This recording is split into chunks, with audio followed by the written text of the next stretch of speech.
Ainda sobre a renúncia do Papa Bento XVI, sempre me chamou a atenção esse vídeo que o querido Padre Paulo Ricardo fez no tempo, naquela semana em que Bento XVI havia renunciado. Já ele havia nos alertado sobre o que eu falei no vídeo anterior, sobre a renúncia do Papa Bento XVI. Vou deixar o querido e saudoso, maravilhoso Padre Paulo Ricardo, pároco do Brasil, para falar com você. E espero que no teu coração não fique mais nenhuma dúvida a respeito dessa grandiosidade desse ato de Bento XVI.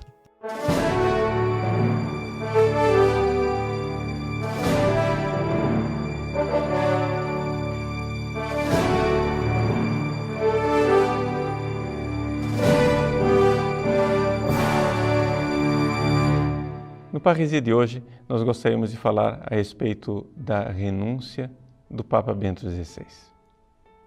Todos nós estamos muito incomodados com a notícia. Um pouco a voz que expressa o nosso sentimento é aquela do cardeal Camilo Ruini, que foi vigário de Sua Santidade para a Diocese de Roma há anos atrás, no pontificado de João Paulo II.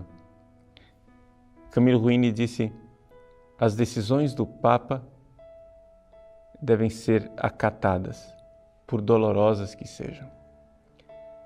E a decisão do Papa nós não podemos disfarçar. Foi dolorosa. Nós a recebemos como um golpe. Mas, fazendo um exame de consciência, por que nós estamos tão incomodados com essa decisão do Papa Bento XVI? Para dizer bem claro, o Papa nos colocou diante de uma escolha. Ele colocou-nos diante de uma estrada e nós somos obrigados, pela própria circunstância, pelos próprios fatos, somos obrigados a escolher uma dessas duas atitudes. Ou nós, com fé em Deus, depositamos em Deus nossa esperança, que agirá e age na sua igreja e na história, como Senhor da história, ou então nós, sem fé, iremos nos desesperar e nos perder em temores paranoicos diante de tantas dificuldades, diante de tanta miséria humana que nós vemos ao nosso redor. É indisfarçável o mal-estar das pessoas, o meu mal-estar por ter sido obrigado pelo Papa a tomar esta atitude de fé, a tomar esta atitude de quem confia em Deus. Ou seja, o Papa como que tirou as nossas máscaras e disse: vejam, vocês confiavam em mim? Vocês confiavam na competência teológica? Vocês confiavam nas capacidades humanas de Joseph Ratzinger? Pois bem, está na hora de ter fé. Está na hora de ter fé em Deus que age e age na sua igreja. Dias atrás, falando aos seus seminaristas, quando o Papa já sabia de sua renúncia, mas os seminaristas não sabiam, o Papa disse: o futuro nos pertence, porque o futuro pertence a Deus. O futuro pertence à igreja. É esta a profissão de fé que nós somos chamados a realizar. Saber que, por nuvens tenebrosas que haja no horizonte, nós podemos e devemos crer no Deus providente que guia a história da humanidade. Se Ele nos abençoar com um futuro de paz e tranquilidade, sejamos fiéis a Ele e sejamos agradecidos.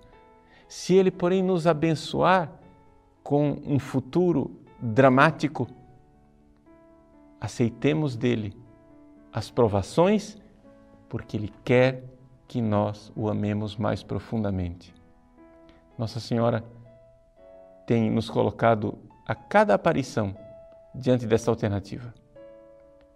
Penitência, conversão e, portanto, bênção de Deus, ou então soberba, pecado e o castigo de Deus, que será o último recurso de nosso Pai do céu, para que nós, finalmente, queiramos ser santos. Meus irmãos, o Papa pede de nós uma atitude de fé. Mais do que isso, Deus espera de nós uma atitude de fé. Pouca gente notou, mas a providência divina quis também que a última missa pública de Bento XVI fosse marcada da mesma forma que a sua primeira missa pública, a missa inaugural do dia 24 de abril de 2005, com uma ladainha. Na sua homilia de início do ministério petrino, o Papa Bento XVI começou com o seguinte parágrafo: por 3 vezes nesses dias tão intensos, o cântico da ladainha dos santos nos acompanhou. Durante o funeral de nosso Santo Padre João Paulo II, por ocasião da entrada dos cardeais no conclave, e também hoje, quando as cantamos de novo com a invocação Tu ilum adiuva, ampara o novo sucessor de São Pedro. Tu ilum adiuva poderia ser traduzido como Tu, ó Senhor, ajudai-o. Ou Tu, Santo invocado, ajudai-o. Ou Tu, Igreja do céu e da terra, ajudai-o com as preces.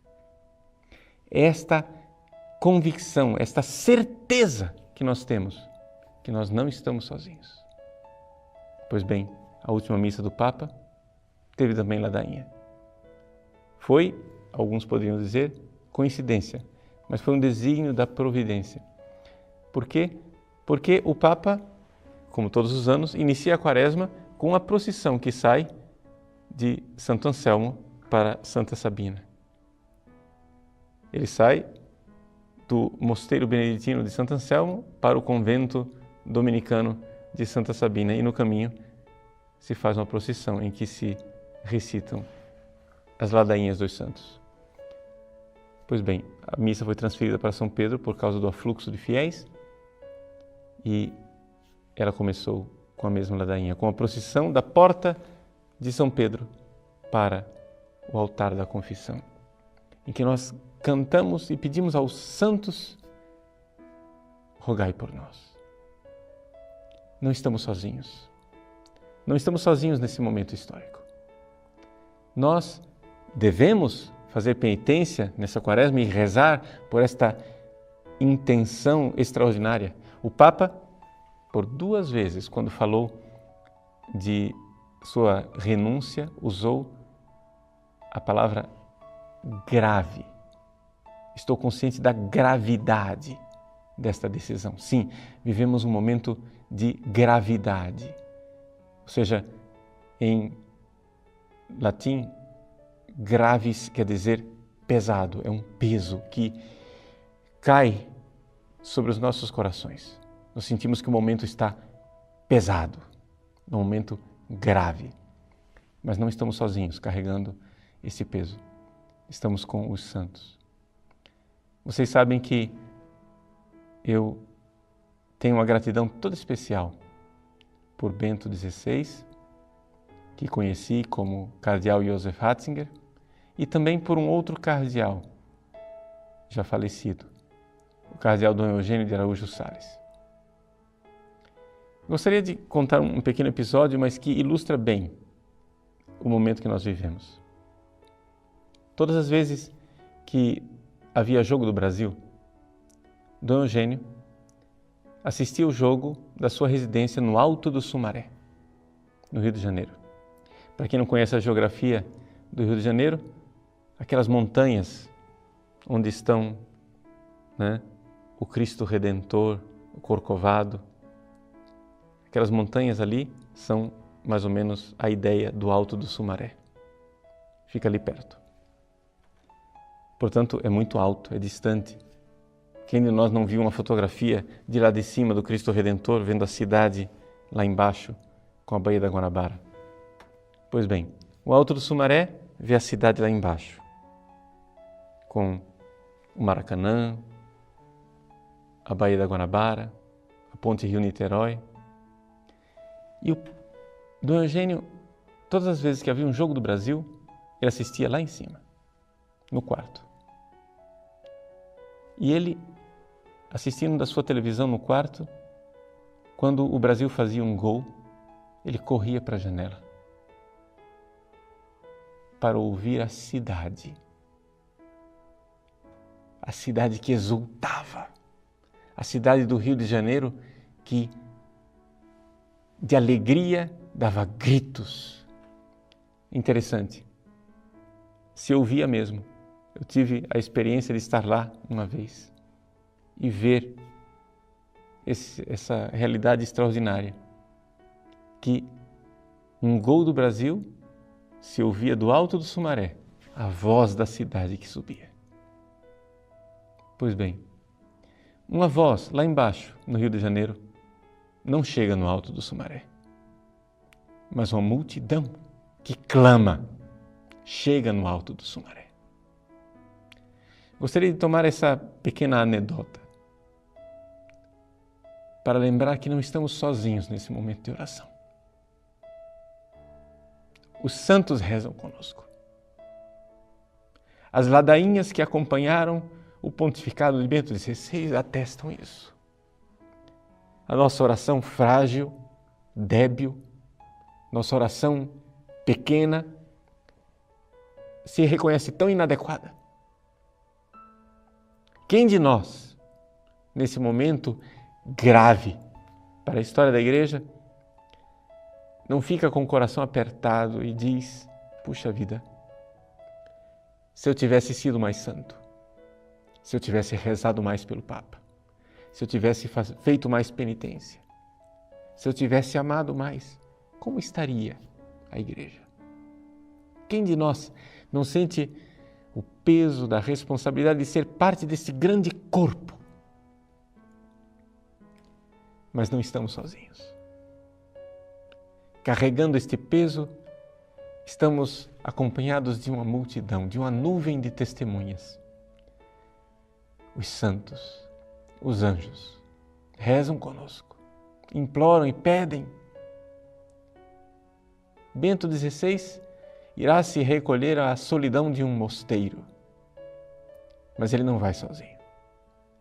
Assim como nós não deixaremos sozinhos os senhores cardeais que se reúnem em conclave, e não deixaremos sozinhos o seu sucessor.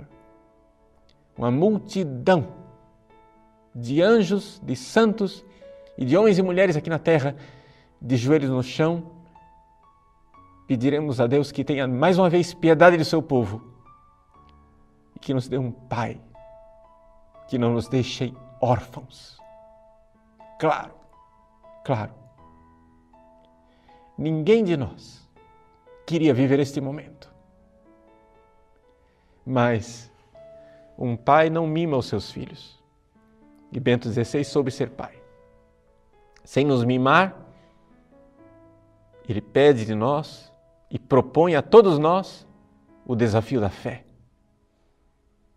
Nos leva até a beira do abismo e pede o nosso salto confiante nos braços do Pai do céu, que é o Senhor da sua igreja.